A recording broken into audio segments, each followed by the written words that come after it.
అభివృద్ధి సంక్షేమ కార్యక్రమాలకి ఆశీస్సులు పలుకుతూ వారితో పాటు నడుస్తూ ఉన్న మా కాంగ్రెస్ పార్టీ యావత్ కార్యకర్తలకు నాయకులకు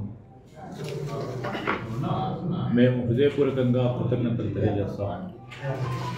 ప్రభుత్వం ఓ పక్షాన విద్యకు వైద్యానికి ప్రధాన పీట వేస్తూ రైతుల సంక్షేమానికి సంబంధించి రైతులకు ఇచ్చిన ప్రతి మాట నిలబెట్టుకునే ప్రయత్నంలో ఆర్థికపరమైన ఇబ్బందులు గత ప్రభుత్వం క్రమశిక్షణ లేకుండా ఆర్థిక వ్యవస్థను నడిపిన ధర్మిల్లా కూడా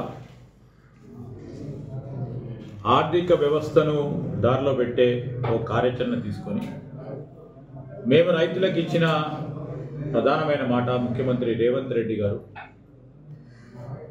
2 లక్షల రూపాయల వరకు రుణమాఫీ ఖచ్చితంగా 2 లక్షల రూపాయల వరకు రుణం తీసుకున్న ఆ రైతన్నకి రుణమాఫీ చేయటం జరుగుతుందని ఆగస్టు 15 వరకు 18,000 కోట్ల రూపాయలు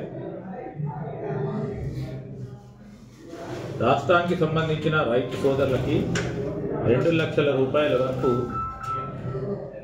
రుణమాఫీ చేయటం జరిగింది. దానికి తోడు ఈరోజు మేము రైతు సోదరులకు ఇచ్చిన మాట వరి ధాన్యానికి సంబంధించి సన్నాలకి 500 రూపాయల బోనస్ ఇస్తామని చెప్పాం. కనీస మద్దతు ధర ఇస్తూ సన్నాలకి 500 రూపాయల బోనస్ను కూడా ఈరోజు ధాన్యం కొనుగోలు చేసిన రైతు సోదరుడికి అందజేస్తూ ఉన్నాం. ఎకరానికి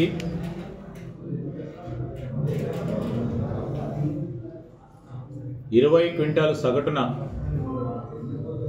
ధాన్యం వచ్చిన సందర్భంలో దేవాదాయ శాఖ మంత్రి గారు కొండా సురేఖ గారికి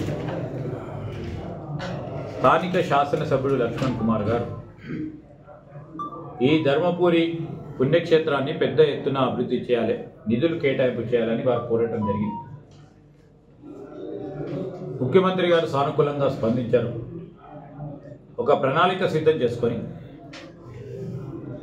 పెద్ద ఎత్తున ఈ దేవాలయానికి సంబంధించిన అభివృద్ధి సంక్షేమం తప్పకుండా చేస్తాం. మరిన్ని వీడియోస్ కోసం ఛానల్ ని సబ్స్క్రైబ్ చేయండి. లేటెస్ట్ అప్డేట్స్ కోసం వాట్సాప్ ఛానల్ ని ఫాలో అవ్వండి. ఆ లింక్ డిస్క్రిప్షన్ లో ఉంది.